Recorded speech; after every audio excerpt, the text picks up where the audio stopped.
بسم اللہ الرحمن الرحیم۔ السلام علیکم ناظرین۔ زیبا چودھری صاحبہ ایڈیشنل سیشن جج، انہوں نے شہباز گل صاحب کا جو فیصلہ تھا وہ سنا دیا ہے۔ 3 بجے یہ فیصلہ سنانا تھا، تو 3 بجے کے قریب جب یہ فیصلہ سنایا گیا، اس کے اندر شہباز گل کو جو جوڈیشل ریمانڈ پر جیل بھیجا گیا تھا، اب اس کو ختم کر کے پولیس کے حوالے ان کو کیا جائے گا، اور یہ 48 گھنٹے کے اندر یہ تمام معاملہ 2 دن تک پولیس کے حوالے ان کو کیا جائے گا۔ زیبا چودھری صاحبہ نے زیبا چودھری صاحبہ ہیں، انہوں نے جو فیصلہ سنایا اس کے اندر انہوں نے یہ کہا کہ میں نے ریکارڈ کا جائزہ لیا، ریکارڈ کا جائزہ لینے کے بعد میں اس پر اتفاق کرتی ہوں کہ شہباز گل کی تحقیقات مکمل نہیں ہوئی، اس وجہ سے یہ جو جسمانی ریمانڈ ہے اس پر پولیس کے حوالے شہباز گل کو کیا جائے تاکہ پولیس اپنی تحقیقات مکمل کر سکے۔ لیکن معاملہ یہاں تک رکا نہیں، عدالتی معاملہ تھا، جس طرح معاملہ ہوا، جس طرح جو کیس تھا وہ میں آپ کے سامنے اسی طرح رکھ دیتا ہوں، باقی تفصیلات بھی۔ یہ تو تمام معاملہ ہو گیا، پولیس کے حوالے ان کو کر دیا جائے گا، اور کچھ دیر بعد جو پولیس ہے اسلام آباد کی وہ شہباز گل کو لینے کے لیے نکلے گی، روانہ ہوگی، اور شہباز گل صاحب کو پولیس کے حوالے کر دیا جائے گا۔ زیبا چودھری صاحب نے جو فیصلہ سنایا اس کے اندر جب جسمانی ریمانڈ پر پولیس کے حوالے ان کو کیا جائے گا، تو اس جسمانی ریمانڈ کے اندر جو تحریک انصاف کے کارکن ہیں انہوں نے اسی ٹائم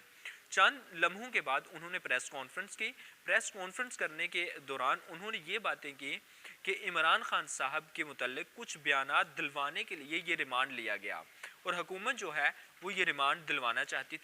تھی کہ پولیس کے حوالے شہباز گل کو کر دیا جائے، لیکن شہباز گل کو ایڈیشنل جو سیشن جج تھی انہوں نے پہلے نہیں کیا تھا، اب جو ہے کیا جائے گا۔ انہوں نے یہ بھی کہا کہ جو شہباز گل صاحب کا معاملہ ہے وہ اسلام آباد ہائی کورٹ کے اندر ہم درخواست دے رہے ہیں، اور اس درخواست کے ذریعے سے شہباز گل کا جو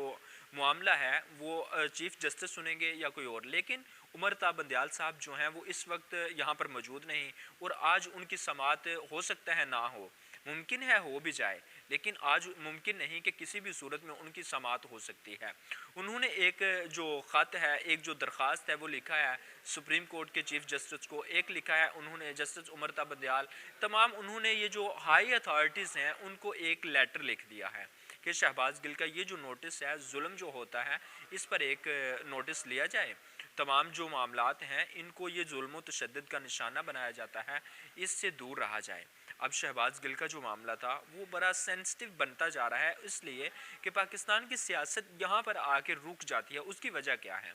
اس کی وجہ یہ ہے کہ شہباز گل سے یا تو ان کو امریکہ روانہ کیا جائے، یا پھر ان سے کچھ بیانات دلوائے جائیں عمران خان کے خلاف۔ عمران خان کے خلاف اگر بیانات دیے جاتے ہیں، عمران خان کو نااہل، اور جو ستمبر کے اندر الیکشن ہونے جا رہے ہیں اس میں نااہلی اور عمران خان کو دور رکھا جاتا ہے، تو پھر جو سیاسی صورتحال ہے، جو سیاسی ٹمپریچر ہے پاکستان کے اندر، وہ بہت زیادہ بڑھ جائے گا۔ اب جب اگر ان کو نااہل کر دیا گیا، کچھ ثبوت مل جاتے ہیں شہباز گل کی گواہی پر کہ وہ ایک پروپیگنڈا کر رہے تھے آرمی کے خلاف، تو اس طرح کی خبریں کیونکہ پہلے بھی سامنے آ رہی تھی، تو اس لیے یہ جو سیاسی مظلوم بننے کی کوشش کرتے ہیں کچھ سیاستدان، اور عمران خان صاحب بھی پہلے جب کرتے تھے تو وہ کہتے تھے کہ بہتر ہے، آج جب کرتے ہیں تو کہتے ہیں ظلم و تشدد۔ پہلے جب ان کو میڈیا پرسنز کو یا دوسرے تیسرے لوگوں کو ظلم و تشدد کا نشانہ بنایا جاتا تب کہتے تھے کہ جناب یہ جو معاملہ ہے عدالتیں کھلی ہیں، قانون آپ کے سامنے ہے، قانون کے مطابق فیصلہ ہوگا، آپ عدالت میں جائیں انصاف لے لیں۔ اگر اسی بات پہ ہم رہیں تو یہ جو شہباز گل کا معاملہ ہے، عدالتیں کھلی ہیں، قانون جو ہے پاکستان کے اندر موجود ہے، تو شہباز گل اور تحریک انصاف عدالت میں جائے تو جا کر وہاں سے انصاف لے لیں، تو انصاف مل جائے گا۔ پھر یہی پر اگر رکیں ہم تو پھر تو یہ معاملہ جو ہے کہیں پہ نہیں رکے گا۔ تمام سیاسی جماعتیں اپنے مفادات کے لیے کوئی بھی کام کر سکتی ہیں، جس کی حکومت ہوگی وہ استعمال بھی کرے گی اداروں کو، اور جس کی حکومت ہوگی وہ ظلم و تشدد کا نشانہ بھی بنائے گی اپنے مخالفین کو، تو یہ کسی صورت بھی قابل تعریف نہیں۔ لیکن جو آج معاملہ ہوا وہ تفصیلات میں نے آپ کے سامنے رکھ دی ہیں۔ اب ریمانڈ لے کر عمران خان کے خلاف جو بیانات دلوائے جائیں گے، اس کے بعد کیا آگے ترجیحات ہوں گی پاکستان تحریک انصاف کی اور مسلم لیگ نون کی یا حکومت کی، یا پھر عدالتی جو ریمانڈ ہے یا جو جوڈیشل ریمانڈ ہے، جسمانی ریمانڈ ہے، اس کے بعد عدالتیں اس کیس کو کس طرف لے کر جائیں گی، وہ میں آپ کے سامنے تفصیل رکھوں گا۔ مجھے دیں اجازت، چینل کو سبسکرائب کر لیں، گھنٹی کا بٹن پریس کر لیں۔ اللہ حافظ و ناصر۔